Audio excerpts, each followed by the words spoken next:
and News with Clarence Ford. Only on Cape Talk. 21 minutes past 10 o'clock. We speak about this often, but it's probably more necessary for us to speak about it now. South Africa is experiencing a very sharp increase in identity-related fraud, a trend that's becoming a silent crisis for small businesses. Many SMEs are being quietly targeted by fraudsters using synthetic identities, stolen personal data, and manipulated digital profiles. It's no longer a technical issue. A single fraudulent transaction can leave a small business reeling, unable to pay salaries or suppliers. It's not uncommon for victims to lose access to credit or face legal action due to impersonation or account takeovers. So Vic Esterhuizen is the product owner XDS, a business unit of the Metis Collective, and one of the largest credit information bureaus in South Africa. Bring us up to speed on identity theft. So let's just start and understand to what extent and how AI-generated content, we're talking deep fakes, are fueling this particular trend. And a warm welcome to you, Vic. Great to have you. Thanks for having me, Clarence. Yeah, you're quite right. There is a sharp increase in identity fraud. In South Africa alone, there has been about a 400% increase in identity theft and 337% rise in impersonation fraud in just 1 year alone. One of the major drivers is the easily availability of leaked personal data that's combined with AI-powered tools. AI has the ability to create false identities, and that's where our challenge lies.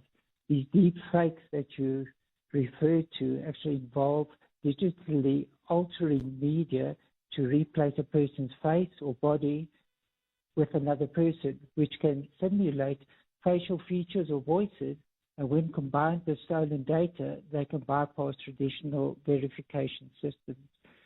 Just think, for example, if a fraudster generates a convincing deepfake video of a CEO and uses that deepfake to instruct the finance department to transfer a large sum of money to a specific account, the video looks and sounds authentic, making it difficult for employees to recognize it as a fake, and as a result, they comply with the request, and obviously the company has a significant financial loss. Sure. So maybe just give us, in a real sense, the common identity fraud types that are affecting small, medium enterprises specifically. Now, the SMEs are often targeted where criminals open accounts and secure credit using stolen or fabricated identities. And criminals don't need to be technical experts anymore. AI applications have been made available that are called fraud as a service. So where a potential fraudster, it does not need programming knowledge. And so the so-called fraud as a service has templates that help you to commit the fraud. So you and I can commit this type of fraud. We don't have to be hackers. The fraudsters who develop these applications merely ask for a percentage of the proceeds that you generate. So the wannabe fraudsters pay the developer, and he makes a lot more money than him trying to develop or trying to defraud other people on his own. But they use all kinds of techniques, like they can have a invoice. They monitor your invoices, and then they have a lookalike invoice, and it tries to fool the company. They have sophisticated phishing attacks, and all the AI crafts personal messages, and it all appears legitimate and that it's coming from trusted sources. And unfortunately, the SMEs do not always have the resources to detect and respond quickly like large corporations have. Well, that makes them vulnerable. Yeah, let me try and understand that in simple terms. So, you could get an invoice from somebody, and that somebody would you've received, let's say, a product from a supplier, and now payment is being redirected to another beneficiary bank account. Is that what we are talking about here? Yeah. So the fraudsters use the AI to create highly realistic fake invoices that mimic those of legitimate vendors. Right.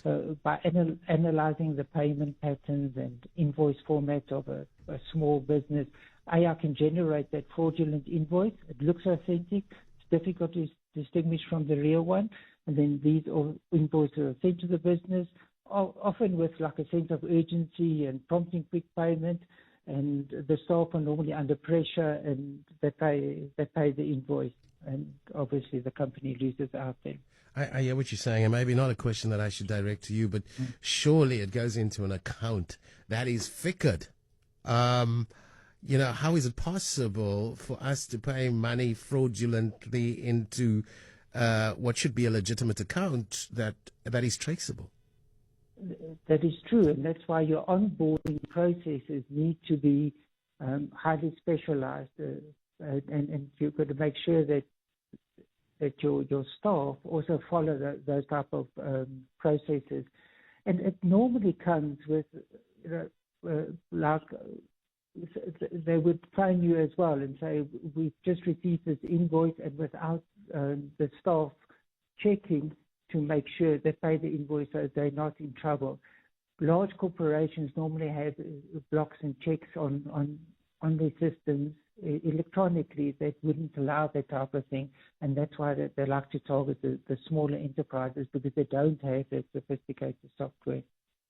It's probably good for you to have beneficiaries entrenched in your banking routines and not change those account numbers too regularly. It could be the mischief could just be residing there. But we're talking about let's look about blacklisting.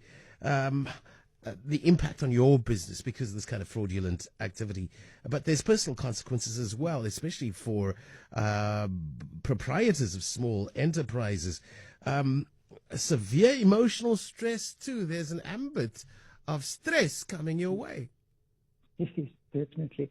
And unfortunately, so even on the individual level, the victims of identity theft often find themselves blacklisted for debt which they didn't incur. They might be denied loans or job opportunities, spend months trying to clear their names, and suffer extreme emotional stress. But it's not just the inconvenience, it can derail your whole financial future and mental well-being. Absolutely. Absolutely. And I think the question is, how do we protect ourselves? I think passwords are not enough. ID documents are not enough. What should we do? Yes, they were fine once, but now it's easy for criminals to steal or fake them. With deep fakes and these constructed IDs, which are called synthetic IDs, criminals can create incredible, realistic identities that look legitimate. So these traditional checks aren't enough anymore. So fortunately, we can fight AI with AI. So we have various behavior patterns that we, because the AI can enable faster, more accurate searches. We can put triggers on databases, look for deviations from normal behavior. The machine learning also learns the new tricks that the fraudsters have, and we can put countermeasures in on that. But on the personal level, we've got to get back to basics. Consumers must create long, secure passwords, use different passwords for different applications. You change your password often, regularly check your credit score for suspicious activity. Be wary of sites asking you for personal details. Those type of things, you basically got to be alert all the time when interacting digitally. We're going to wrap it there. We appreciate your time, Vic Esterhuizen. We appreciate your insights, product owner at XDS. Identity theft is on the rise. Why it matters for local businesses today. So if you, that small business, I think it's probably necessary for you to control that function, that payment little function, for you to have the ultimate sign-off on it. And be damn sure you're paying it into the right account, I guess. It is alarming. A 400% increase in identity theft. And it's 10:30. Eyewitness News headlines. Natalie Malchus standing by.